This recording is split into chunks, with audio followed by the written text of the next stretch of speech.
디모데후서 2장 1절에서 4절까지 말씀입니다.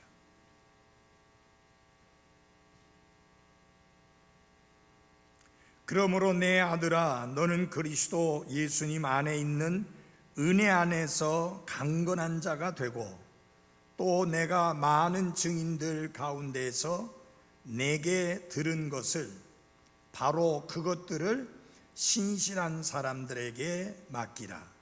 그들이 또한 다른 사람들을 가르칠 수 있으리라. 그러므로 너는 예수 그리스도의 좋은 군사로서 고난을 견디어내라. 전쟁을 하는 어떤 사람도 이 세상 삶의 일에 얽매이지 아니하나니, 이것은 그가 자기를 군사로 택한 자를 기쁘게 하려 함이라. 아멘. 우리 이쪽에 있는 말씀 같이 큰 소리로 한번 해보겠습니다. 시작. 너는 배워서 확신하게 된 것들 안에 거하라. 디모데후서 3장 11절 말씀, 14절 말씀, 앉아주시기 바랍니다.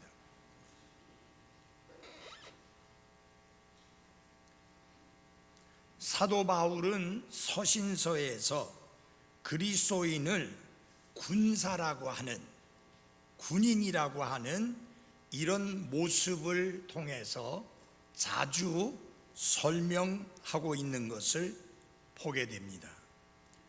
특별히 사도 바울이 사역하던 당시에는 이스라엘 땅에 이 로마 군인들이 항상 주둔을 하고 있었습니다. 그래서 이스라엘 사람들이 그들이 살고 있는 이 지역들을 다니게 될 때 쉽게 볼 수 있는 게 로마 군인들의 모습이었습니다.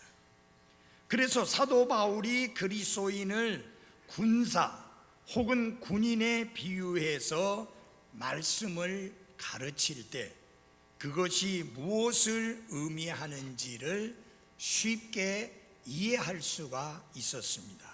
왜냐하면 그들은 쉽게 군인들의 모습을 볼 수 있었고, 군인들이 하는 행동들을 지켜볼 수 있었기 때문입니다. 그런데 성경을 보게 되면요, 하나님이 어떤 분이신가 하는 것을 가르치면서 하나님에 대하여 어떤 전투와 관련이 있는 그런 내용과 연결지어서 하나님을 소개하고, 또 그리스도인의 삶에 대해서 가르치는 구절들 중에서도 전투와 관련된 내용으로 연결을 지어서 설명하고 있는 말씀들을 읽어보게 됩니다. 그래서 예를 들어서 모세와 이스라엘 백성은 이렇게 하나님을 찬양했는데요, 주는 전사시니라고 찬양을 했습니다. 전사 아시죠? 싸움에 능한 자. 하나님은 싸움에 능하신 분이라고 그렇게 찬양을 했고요, 다윗도 하나님을 가리켜서 강하고 능하신 주시여 전투에 능하신 주이로다 라고 찬양을 했습니다. 전투에 능하신 전사, 그게 하나님을 묘사한 내용입니다. 또 그리스도인의 삶을 가르쳐서 설명하면서 전쟁을 하는 전쟁터에 있는 군인의 모습으로 비유해서 말씀하고 있는 것을 우리는 성경에서 자주 읽어볼 수 있습니다. 그러니까 여기서 우리가 알아야 될 것은, 여러분, 그리스도인의 삶은 놀이터에서 놀이를 하고 있는 그런 삶이 아니라 가장 치열한 전투가 벌어지고 있는 전쟁터에서 전쟁을 수행하고 있는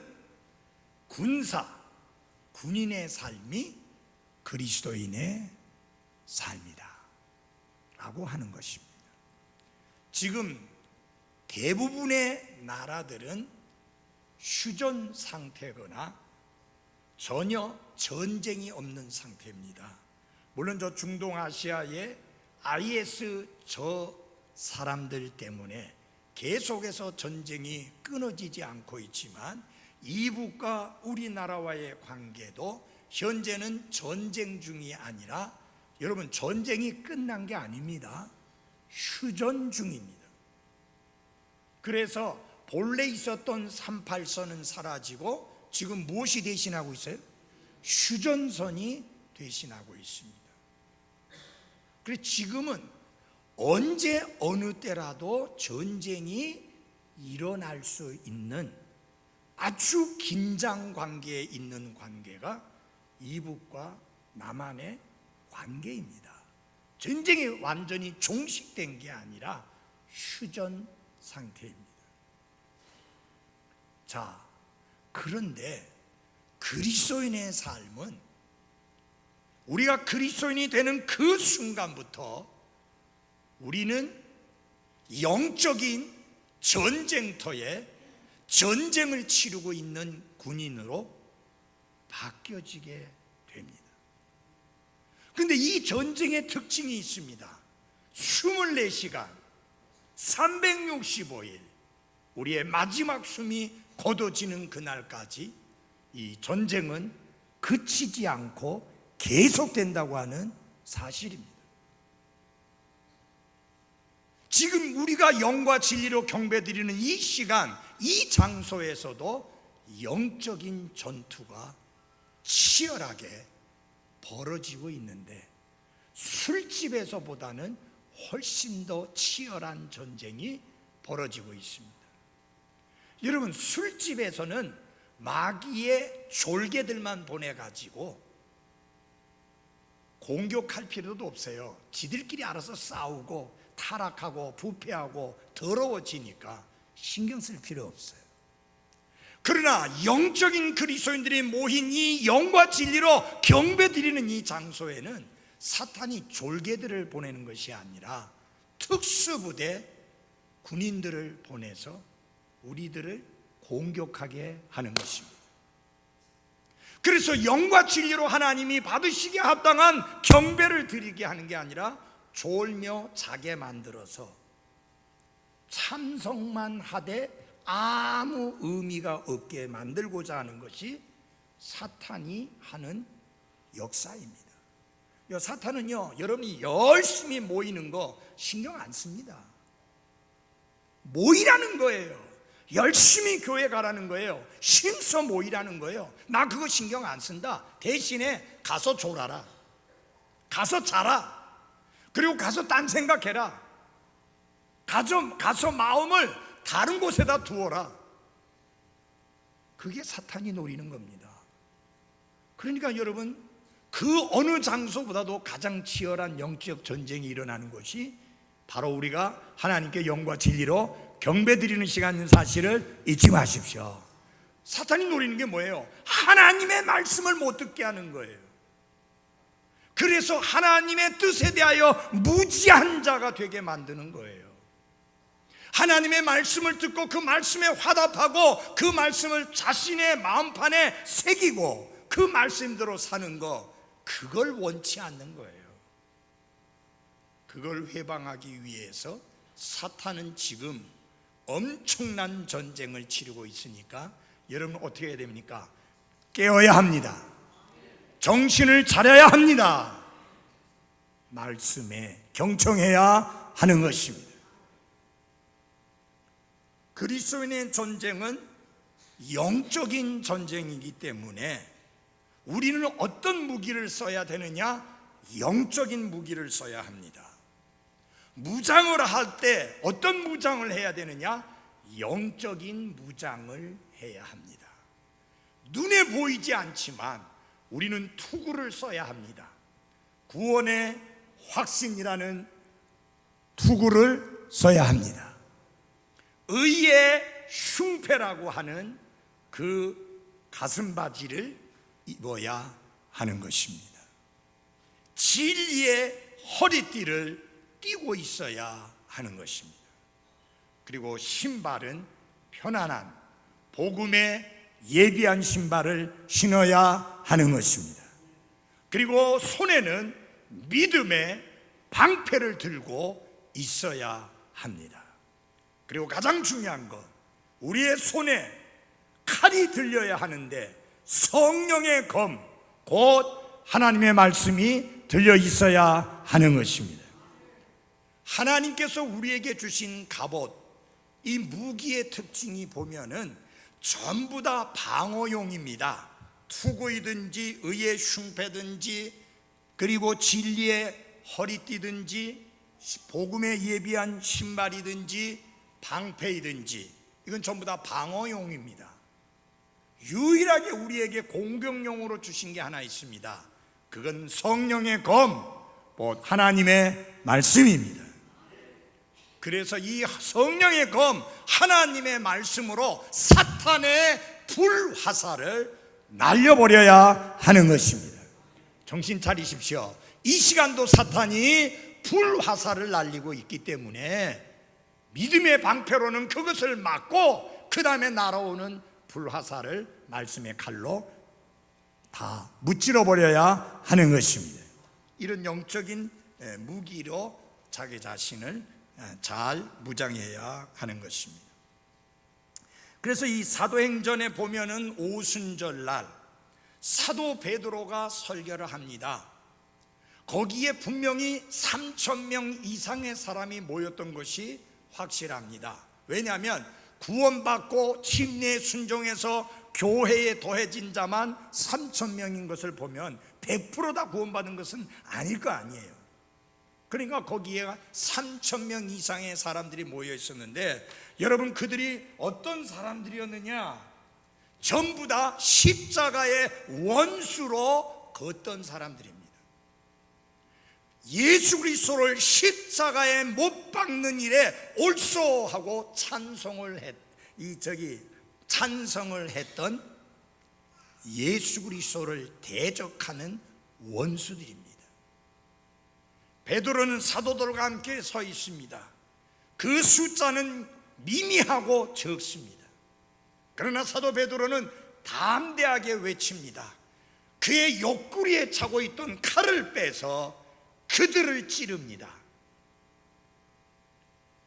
그 칼은 날카롭게 생긴 칼이 아니라 하나님의 말씀의 칼이었습니다. 성경에 보니까 사도 바울이 성령의 검으로 그들을 찔렀는데, 한 사람 한 사람 이렇게 하나하나 찾아다니면서 찌른 게 아니라 말씀을 선포했더니 각각 마치 칼에 찔린 사람처럼 그들이 외쳐서 마음에 찔려 가로되 우리가 어찌할꼬. 여러분, 하나님의 말씀은 살아있습니다. 권능이 있습니다.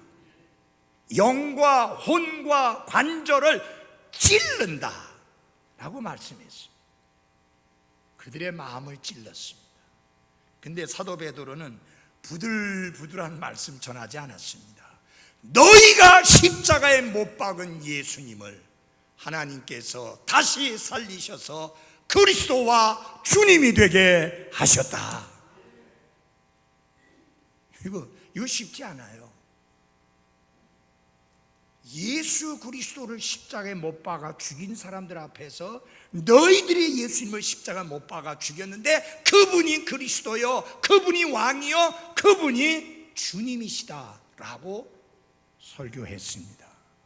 근데 여러분, 그들이 살기가 등등해서 베드로를 죽이려고 했던 것이 아니라 마음의 찔림을 받아서 우리가 어찌할꼬 하게 됐습니다. 그때 사도 베드로가 전한 게 뭐예요? 회개하라, 그리고 복음을 믿으라는 거예요. 회개와 믿음을 설교했더니 그 말씀을 받아들인 사람들이 침례를 받아서 교회에 더해지니 3,000혼이 교회에 더해졌다고 말씀하고 있습니다. 하나님 말씀은 살아있고 권능이 있습니다. 자, 오늘은 예수 그리스도의 군사에 대해서 말씀을 드리고자 합니다. 다 같이 한번 합시다. 예수 그리스도의 군사.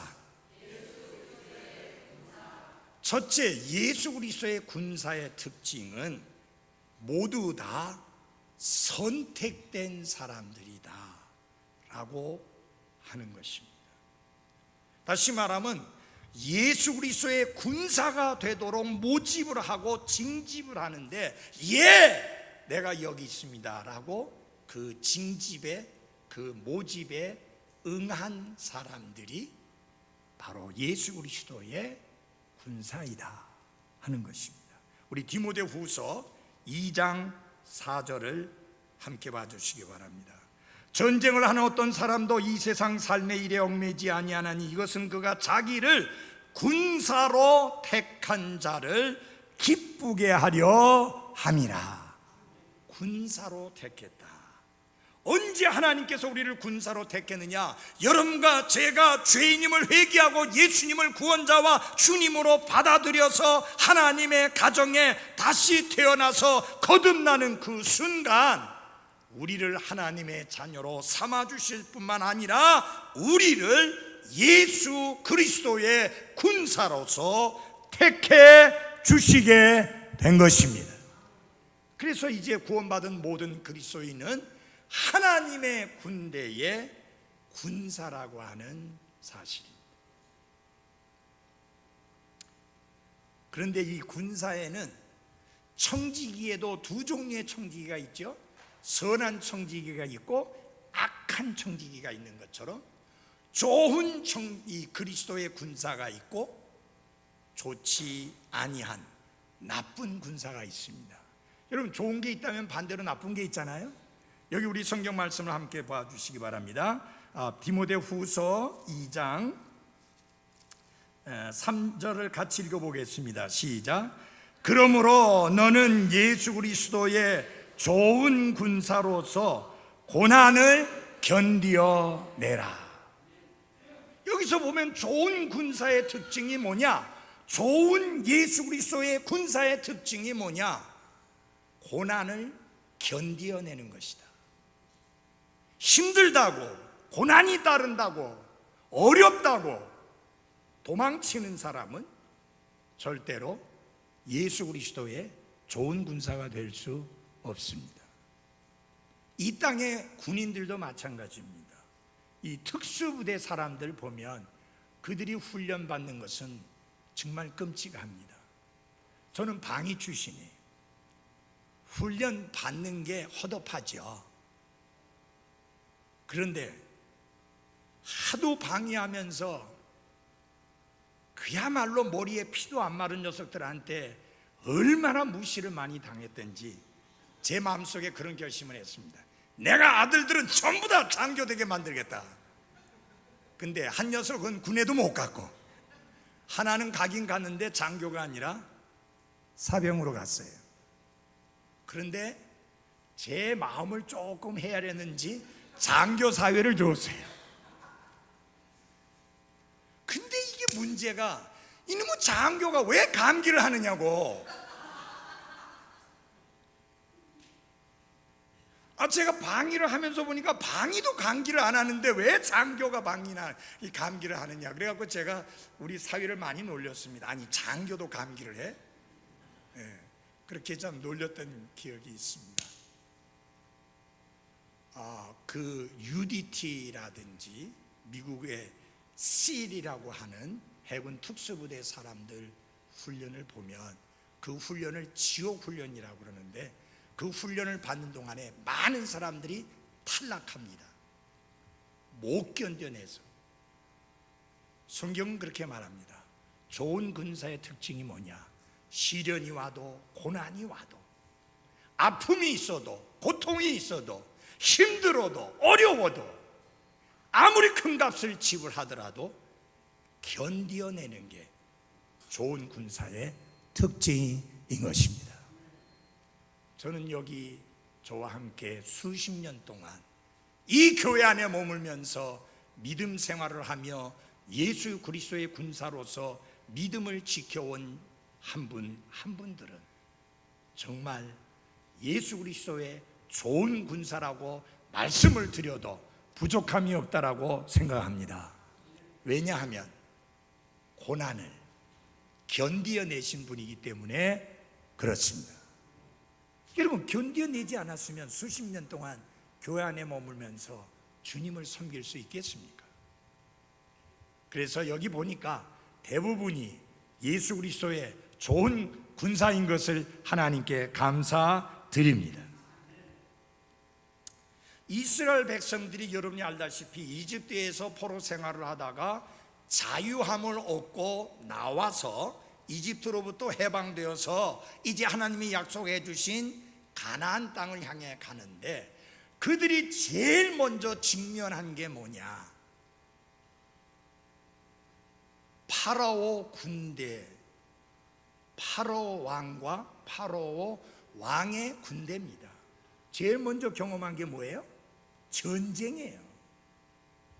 근데 앞에는 홍해 바다가 가로막혀 있고 양 옆에는 산이 가로막혀 있고 뒤에는 파라오와 그의 군대들이 따라오고 있습니다. 해방의 기쁨도 잠시고 지금 그들은 공포에 떨고 있습니다. 그럴 수밖에 없잖아요. 그게 진퇴양난이란 말입니다. 앞으로도 못 가겠고 뒤로도 물러가지 못하는 게 앞에는 바다입니다. 제가 그 여정 따라 나와봤지만은 양옆에는 산이 가로막혀 있습니다. 근데 뒤에는 파라오 왕의 군대가 쫓아옵니다. 그러니까 얼마나 당황했으며 얼마나 두려웠으며 얼마나 공포에 떨었겠습니까? 근데 여러분 아십니까? 그들이 그 싸움에서 승리했던 비결이 그들이 가지고 있던 칼을 써서가 아니고 하나님의 은혜로, 하나님의 권능으로 승리했다고 하는 사실입니다. 하나님이 바다를 육지처럼 갈라주셔서 건너게 하셨고 그게 계속 육지로 남아있을 줄 알고 뛰어들었던 파라오 왕과 그의 군대들은 바닷물에 하나님이 그 물을 다시 모심으로 말미암아 물속에 빠져 다 죽었습니다. 여러분, 그들이 싸운 거 있어요? 없어요. 제가 아까 이기는 편에 있다는 찬양을 부른 이유가 우리가 승리를 쟁취하기 위해서 싸우는 게 아니라 하나님이 이미 주신 승리를 누리는, 이기는 편에 서 있는 사람이라는 것입니다. 그 이집트의 역사를 거슬러 올라가 보면요, 홍해에서 빠져 죽은 이집트의 왕이 딱 한 명 나옵니다. 출애굽기의 그 사건은 꾸며낸 우화가 아니고 실제적인 사건이요, 역사요, 사실이요, 진실인 것입니다. 자, 그 후에 또 가다 보니까 또 전쟁을 치르게 됩니다. 계속해서 또 다른 군대가 나타나서 이 이스라엘 백성의 행진을 가로막는데, 여러분, 우리의 믿음의 행진에 옆에서 박수치면서 잘하라고 박수치는 사람은 거의 없습니다. 옆에는 그런 사람 없어요. 여러분, 하늘에 구름같이 둘러싼 증인들이 있다고 하니까 그분들이 우리를 격려하고 막 박수친다고 히브리서 12장의 말씀을 그렇게 이해하면 안 돼요. 그분들이 이미 앞서 믿음으로 승리함으로 우리에게 본을 보였다. 이렇게 믿음으로 승리한 사람들이 많이 있으니 우리 또한 승리할 것을 확신하고 앞으로 나아가자 하는 뜻입니다. 그분들이 하늘에서 뭐 응원한다는 그런 말이 아니고요. 자, 그런데 하나님이 승리를 위해서 어떻게 하느냐? 모세는 산에 올라가서 기도하고 여호수아는 군대를 이끌고 나가서 싸우는데, 여러분 아십니까? 이스라엘 사람들이 언제 군대 훈련 받은 적이 있습니까? 이집트에서 종노릇 했었는데 그들이 무슨 군대가 있었어요? 여러분, 싸우면 백발백중 지게 돼 있는 거예요.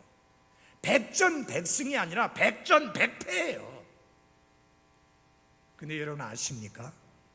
이스라엘이 이겼습니다. 하나님의 도우심을 상징하는 그 기도가 역사할 때 그들은 이겼습니다.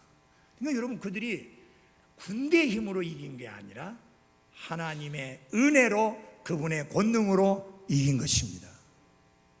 그래서 하나님이 이렇게 이스라엘에게 자주 하셨던 말씀 중에 하나는 뭐냐면, 전쟁은 하나님께 속한 것이니 내가 너희를 위하여 싸우리라. 하나님이 우리를 위하여 싸워주시겠대요. 그럼 우리는 어떻게 해야 돼요?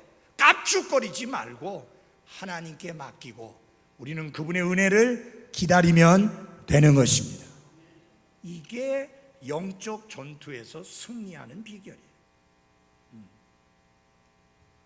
자, 구원받지 않은 사람들이 그리스도인을 쳐다볼 때 예수 그리스도를 믿고 따르는 사람은 한심한 사람들이에요.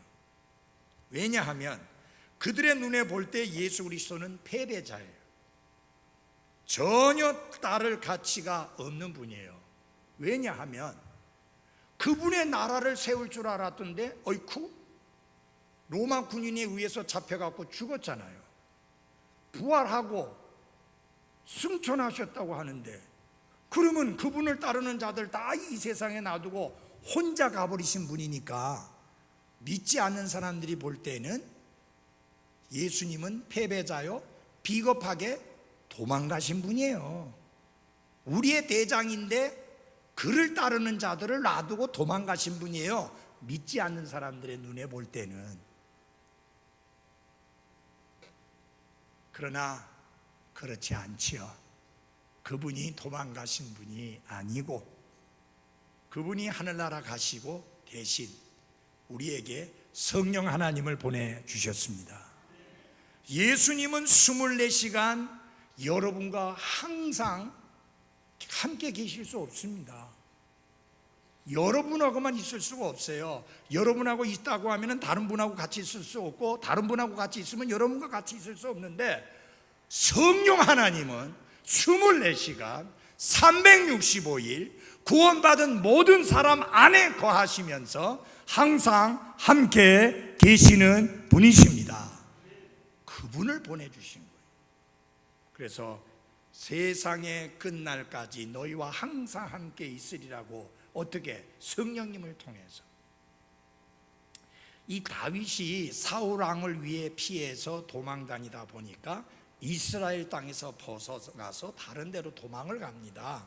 그러니까 고난 중에 있던 모든 자, 빚진 모든 자, 불만이 있던 모든 자가 다윗에게 모였고 그는 그들을 다스리는 대장이 되었습니다. 어떻게 보면 우리가 예수님께 나아갔는데 우리가 어떤 사람이었어요? 고난 중에 있던 사람이었어요. 빚진 자였어요. 불만이 가득한 사람이었습니다. 근데 고난 중에 있던 우리에게 기쁨을 주셨고, 빚진 우리의 그 빚을 탕감해 주셨고, 불만이 가득했던 우리의 마음을 시원하게 해주신 분이 바로 우리의 대장 되신 예수 그리스도이십니다. 그래서 예수님과 함께 있는 것이 참으로 신나고 풍요로운 삶이라는 사실을 압니다. 근데 한 가지 아셔야 될 것은 예수 그리스도를 따르는 문제에 관한 한 중립이란 있을 수 없다는 것입니다. 예수님께서 이렇게 말씀하셨습니다. 나와 함께하지 아니하는 자는 나를 반대하는 자요, 나와 함께 모으지 아니하는 자는 널리 해치는 자니라. 모세는 이스라엘 백성들에게 이렇게 외쳤습니다. 누가 주의 편에 속하느냐? 그는 내게로 나아오라. 엘리야는 이스라엘 백성들에게 외쳤습니다. 너희가 어느 때까지 둘 사이에서 머뭇거리려느냐. 하나님과 벨리알 두 중에 하나를 선택하라고 촉구합니다. 예수 그리스도를 따르는 군사된 여러분과 저는 입장을 분명히 해야 됩니다. 분명하게 예수 그리스도께 갈라선 자의 모습을 보여야 합니다. 간신배와 같이 해서는 안 되지 않습니까? 간에 붙었다, 쓸개 붙었다, 그렇게 되면 안 되지 않습니까? 우리는 이기는 자이신 예수 그리스도께 속한 자요, 그분 편에 갈라선 자라는 사실을 명심하시고, 우리의 지위와 신분뿐만 아니라 실제로 살아가는 우리 삶의 모습 자체가 예수 그리스도 편에 갈라선 자의 모습을 확실하게 보여야 할 것입니다.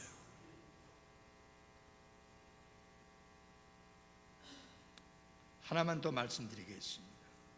좋은 군사가 되기 위해서는 능력을 갖춰야 합니다. 2장 1절 같이 읽어보겠습니다. 디모데후서 2장 1절입니다. 같이 읽겠습니다. 시작. 그러므로 내 아들아, 너는 그리스도 예수님 안에 있는 은혜 안에서 강건한 자가 되고. 우리는 강한 그리스도의 용사가 되어야 합니다.